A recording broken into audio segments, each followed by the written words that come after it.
Nananatili sa Pilipinas ang Intermediate Range Missile System na ipinadala ng Estados Unidos.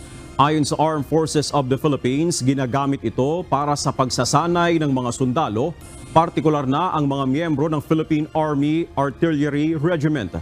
Ipinadala ng US military ang missile system nito sa Pilipinas noong Abril bilang bahagi ng Joint Military Drills sa AFP.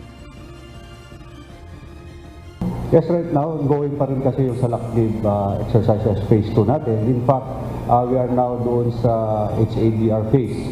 So, as long as nandito siya, we'll be maximizing yung kanyang utilization ng training ng ating mga personnel, particularly sa Army Artillery Regiment. Una na ang tinutulan ng China ang deployment ng missile system dahil magdudulot umano ito ng destabilisasyon sa rehiyon sa gitna na rin ng tumitinding tensyon sa West Philippine Sea.